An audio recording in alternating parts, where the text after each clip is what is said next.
technical stuff, and then we'll all want to sit around and be scared together. Well, for somebody who's about to make her New York debut, you don't seem nervous. You seem miserable. I guess depression seems more professional than abject terror. And for an actress, you're a lousy liar. Oh? Yeah. Maybe I'm just getting to read you better, huh? You seem hurt and upset. Look, love, I'm sorry if I insulted you, but an apartment of your own is just out of the question. Till I'm all grown up, like everything else. Never mind, Mama. For now. I have your tickets for tonight.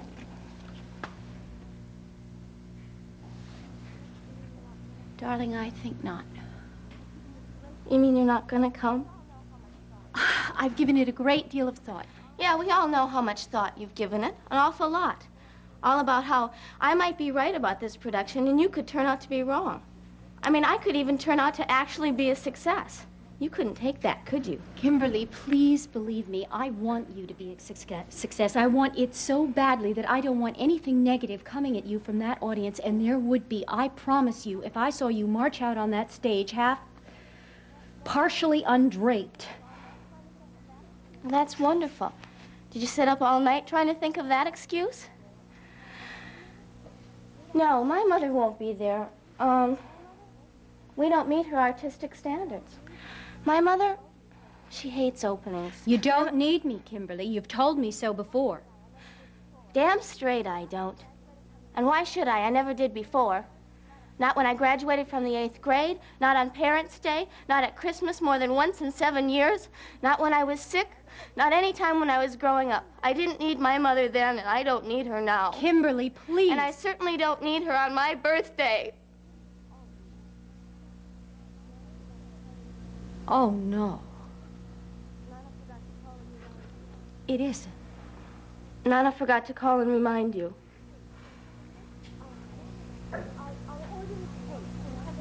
I'll order a cake. We'll have a nice little do right after your show. You mind if we don't? I hate that kind of pretending.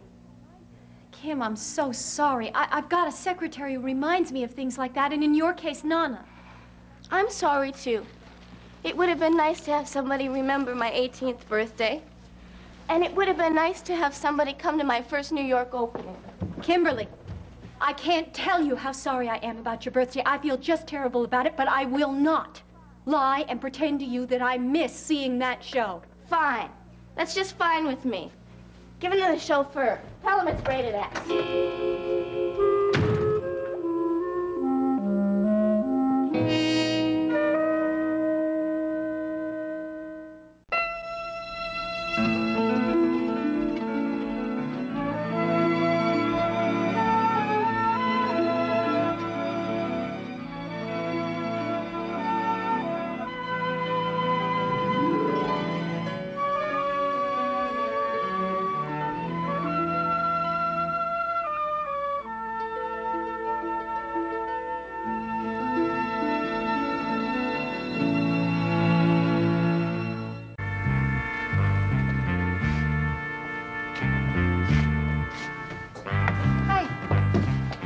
Don't open up until 11, Mrs. Coleridge. Oh, I thought you already had a lot of customers. Well, it's like an armed camp in here. Where is he? Who? Tiso, of course. I don't know. Well, do you know when he'll be back? Couldn't say. You sure he's not here? He likes to spend a lot of time in the kitchen. Well, do you know where I could find him? No, ma'am. I have no idea. For heaven's sake, George. You are here. You don't have to protect me from this young lady.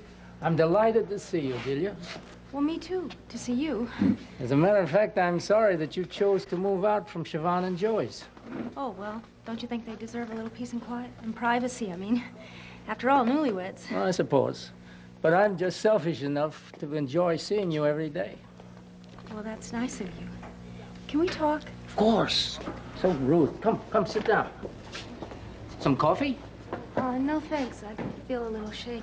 George, it's a cold day. Why don't you go and get Mrs. Coleridge a cup of hot chocolate? Oh, I really shouldn't. I mean... With whipped cream. Make it 2. Well, why not enjoy ourselves while we can? Well, life must go on, as it should. Don't let George make you nervous. He's a little overprotective of me because of the things that happened the other night. Well, I should hope so. I've been having nightmares about it ever since, when I can't sleep. When I close my eyes, I hear those gunshots and screams, and I see that poor bodyguard dead on the floor and Jack hurt. I think that was awful. I don't feel too good about it myself, but I try not to dwell on it. Well, how do you do that?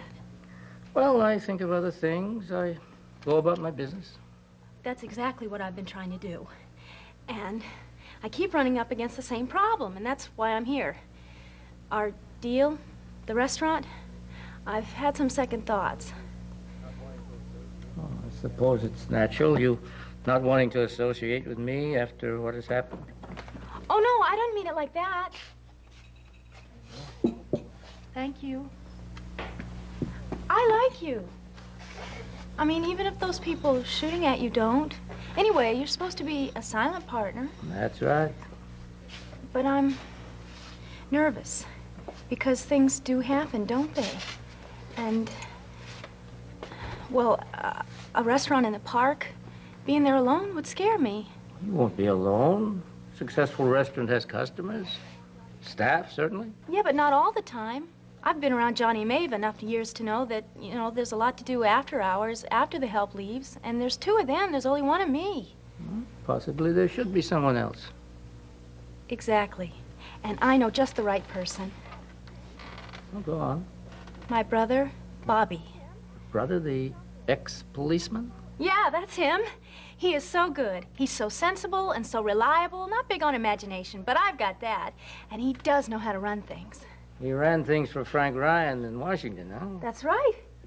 Oh, but he didn't have anything to do with why Frank had to resign. Anyway, he's in this import-export business, and he hates it, so it's perfect. And I would feel so much better knowing I had Bobby around to count on. And he loves the idea. You approached him? Well, I just sort of talked about it, you know, like, what if, blah, blah, blah. He knows I'm involved? Oh, of course not. You're a silent partner to everybody but me. He just thinks I made a bundle more in commodities. I see. So? So, fine. You mean fine like an all right? You made a good case for yourself. Why should I object? Oh, Teasel. You are wonderful. I'm really going to enjoy working with you. Thank you. I have to go. I want to go see a friend, but thank you again. And thanks for the hot chocolate, even if I didn't drink it. Bye-bye. George. I want to see Joy. Here.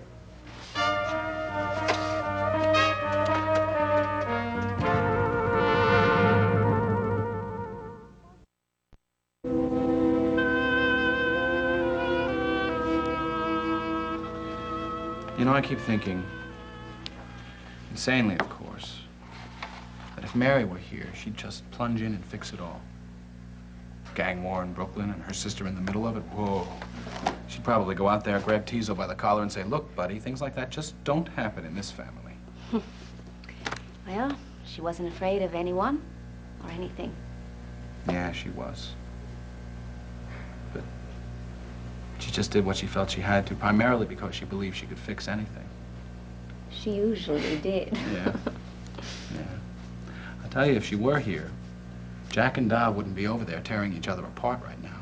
And my mother would not be exhausting herself trying to prove to Jack that he is one of us, and you'd...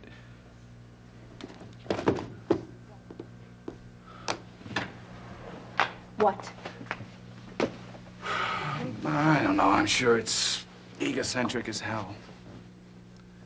I'm just so sorry, so damn sorry that Mary's not going to be here when I prove myself innocent. She will be.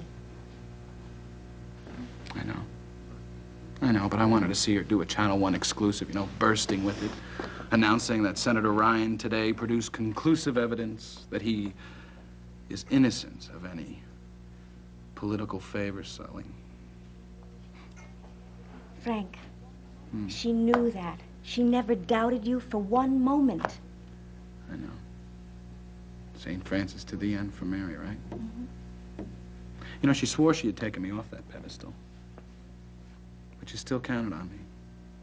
In a way that, I don't know, it felt very good. Excuse me. Oh. I really need to talk to you. Sure. I'll talk to you after lunch, all right? Oh, no, that's all right. Miss Estrada opens tonight, and my mother can't be there, and neither can Dr. Bolak. And right now I feel like I won't have anybody there who's on my side. So I thought maybe you could come. And you too, of course, if you like. It's a sign. A conspiracy. Oh, I'm sorry, Kim. It's just that Frank and I were having a conflict about how to spend our evening. It's quite a good production. It's an unusual concept. Yeah, so I hear. Not for my mother, I hope. No, your mother and I, we don't talk too much. Well, I'm not my mother. And I promise she honestly won't be there. You might say she has a conflict, mostly about me. She still doesn't approve of you being in the play? She disapproves of the day I was born. And she hates me coming here and trying to get her to pay any attention to me. For a change. And if I'm good and the production is as interesting as we think it's going to be, she's going to hate that, too. Kim, your mother is a very complicated woman. She may not understand exactly what she feels. That doesn't mean she can't come. She's getting back at me. See, you can't understand that because you come from a big, wonderful family where everybody loves everybody. You can't understand that relatives can be awful with each other. Kim, you know, some parents are supportive and some aren't. But at least they all try. She tries. She messes up and then she blames me. I don't know what she does or why she does it. The point is I don't want her to ruin my opening for me, too. Could you consider it as a birthday present? It's also my 18th birthday. Happy birthday. And there'll be a check on the bed. That's what she usually gives me. I don't see why this year should be any different. Frank? Kim, you will have 2 friends in the audience, whether or not your mother shows up. Thanks. Hello, Polly? Oh, thank goodness. Listen, Polly, I'm afraid I've made a terrible mistake. Well, Kimberly is opening in Lysistrata tonight, and I told her that I couldn't come. Well, I know. Didn't I just say I'd made a mistake?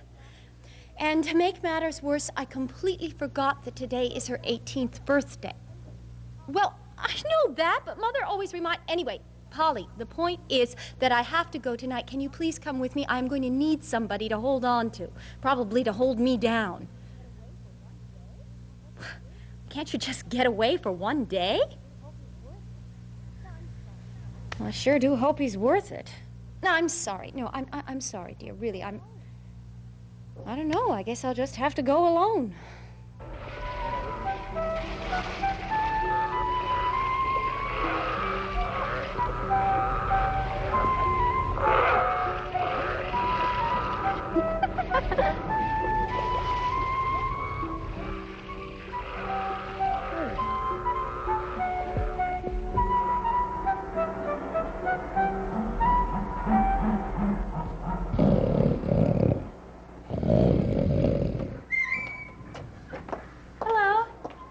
Hi.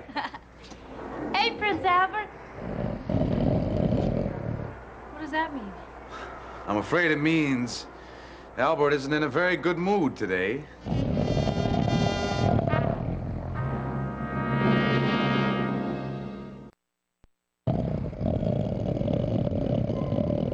Oh, poor Albert. Hey, that's okay. I understand about being depressed. You don't have to act polite on my account. What is it? Something he ate? I doubt it. More likely, he's getting fed up with his situation.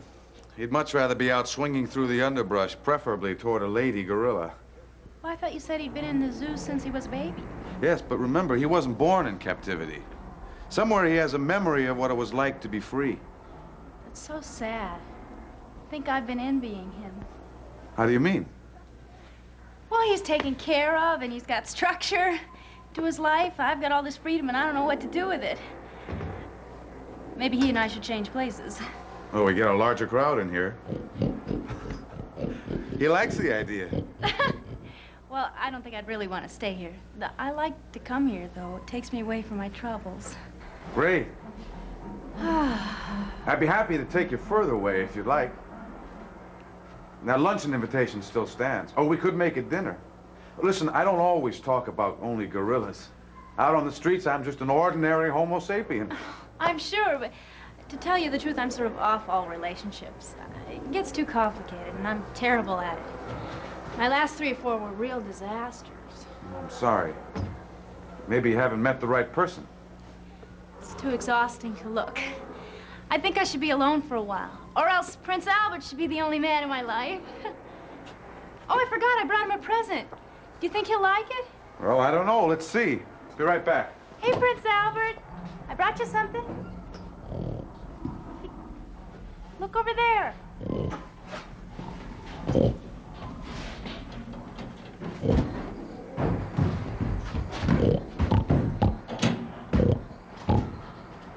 Do you like it? I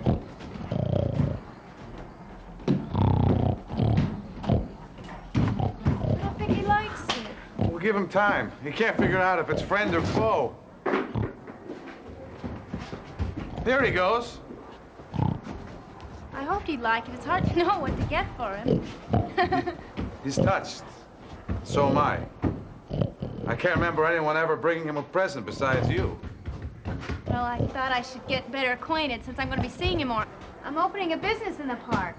Selling basketballs? No, selling food.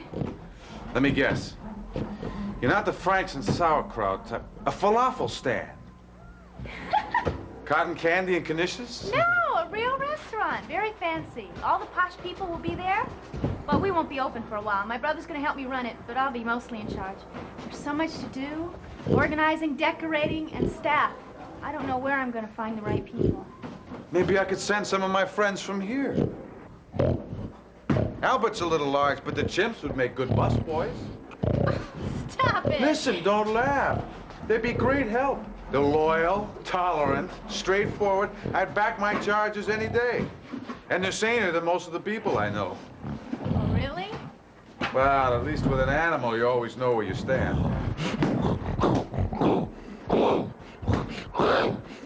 Gee, I'm sorry. Albert, is that a nice way to treat a present? I'm sure he didn't mean it. Oh, I think he did. Sure wouldn't want him to be mad at me.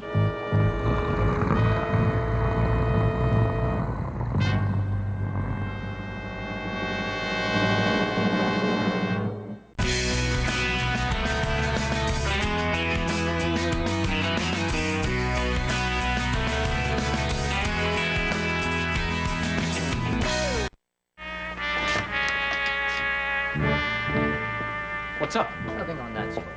It's about the restaurant. Delia was here. Problems? Maybe not, but I want your advice.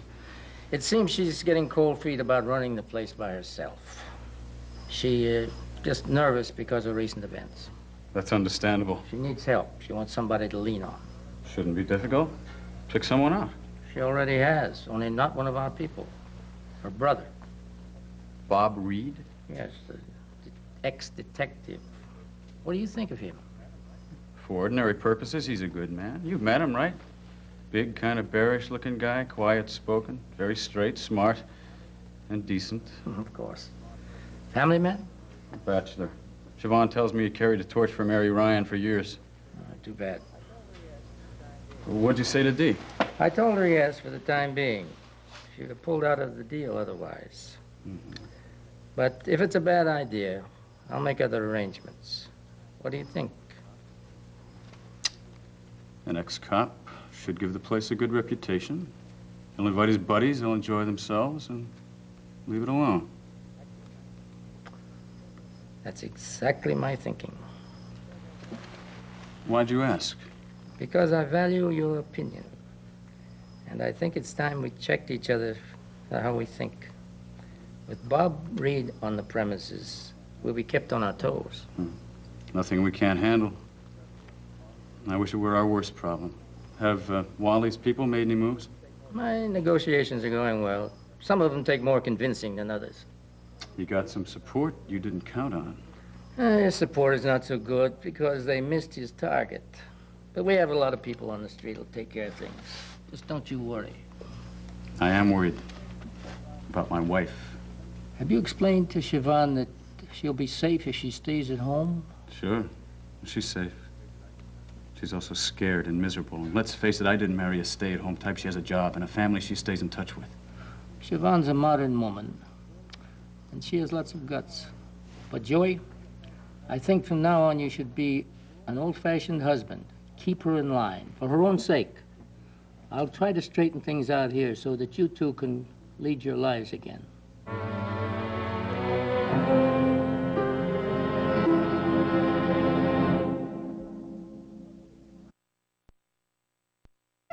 SoapNet's breakfast in bed just got supersized. Now you can enjoy breakfast in bed all day with the OC, One Tree Hill, Beverly Hills 90210, and Gilmore Girls. Every Saturday and Sunday from 8 a.m. to 3 p.m. on SoapNet.